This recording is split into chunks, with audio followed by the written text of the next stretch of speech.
Halo semua, bertemu lagi dengan Kak Tia Fendi pada malam hari ini. Senang sekali menyapa teman-teman, adik-adik sekalian. Nah, pada hari ini Kak Tia akan berbincang-bincang dengan adik-adik dengan satu topik, yaitu mengenai iman dan pengampunan. Ya, nah jadi Kak Tia ingin men-sharing firman Tuhan yang berbicara mengenai dosa begitu ya. Nah, firman Tuhan itu diambil dari kitab ini. Nanti teman-teman bisa lihat di sini. Yesaya 1 ayat 10 sampai 17 ini judulnya itu tentang bertobat lebih baik daripada mempersembahkan korban, ya. Jadi di sini itu adanya kita menganggap diri kita itu disukai oleh Tuhan. Saya sudah ke gereja, saya sudah persembahan yang banyak, saya sudah melayani banyak banget gitu ya. Saya sudah berdoanya panjang banget, ikut kebaktian doa. Ternyata ibadah kita itu adalah ibadah yang ditolak oleh Tuhan. Nah, bagaimana ini teman-teman? Mengenai iman dan pengampunan dosa. Pasal 10 ayat 46. Ini ceritanya panjang teman-teman ya. Tapi ya kita akan poin-poinnya aja ya. Markus pasal 10 dan Markus pasal 11 ini jadi cerita tentang Yesus itu dalam perjalanan ya menuju Yerusalem. Tentu kita tahu di Yerusalem dia akan dieluk-elukan sebagai raja orang Yahudi, dan kemudian di tengah-tengah klimaksnya dia sebagai raja orang Yahudi terjadilah yang namanya antiklimaks, yaitu Yesus akan disalibkan. Bahwa Yesus sangat tidak suka dengan praktek jual beli pengampunan dosa.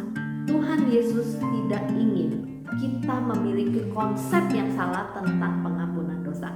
Nah, maka dijelaskan di dalam 22 dikatakan, barang siapa berkata kepada gunung ini beranjaklah dan tercampaklah, ya.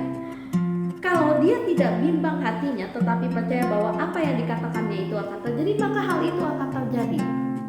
Ya, artinya Tuhan ingin mengajarkan murid-muridnya tentang satu hal, yaitu tentang iman. Pengampunan dosa itu hanya bisa dilakukan oleh Tuhan sendiri. Ya, dosa itu adalah satu hal yang sangat serius, sehingga untuk diampuni dosanya itu butuh iman yang untuk memindahkan gunung, which is almost impossible faith. Kalau kamu mau diampuni dosamu bukan dengan cara itu, bukan dengan kamu kasih persembahan. Yesus yang sanggup menyelesaikan masalah dosa di dalam hidup kita. Minggu lalu Kak Tia sudah sharingkan cerita. Nih rupanya ini semua sambung menyambung. Aduh, Kak Tia amazed sekali dengan bagaimana Tuhan membukakan kita semua. Adalah tentang seorang orang kaya dan orang miskin begitu ya. Yang si kaya matinya masuk neraka dan si miskin matinya masuk surga. Nah, jadi orang kaya itu uangnya banyak gak? Uangnya banyak. Apakah orang kaya persembahannya banyak gak kira-kira? Mereka orang Yahudi, mereka pasti ngerti konsep persembahan. Mereka pasti udah pernah lah persembahan, udah nyumbang banyak sekali lah ke bait Allah. Tetapi kok orang kaya tetap masuk neraka? Ya. Nah, tadi Kak Tia ingin mengingatkan lagi tentang Yesaya pasal 1 yang dikatakan bahwa Tuhan muak dengan ibadah yang dilakukan tetapi tidak sungguh-sungguh. Ya. Nah, Markus pasal 11 tadi dikatakan bahwa dosa adalah sesuatu yang sangat serius, yang hanya dengan penyaliban Yesus di kayu salib, darah dengan darah Yesus yang menggantikan darah kita. Ya, hanya dengan darah Yesus saja kita bisa diselamatkan dan diterima oleh Bapa di surga. Iman kita kepada Tuhan Yesus itu yang menyelamatkan. Bahwa kita udah ditebus oleh siapa? Bukan oleh perbuatan baik kita, tetapi oleh darah Yesus yang tentang pengampunan dosa.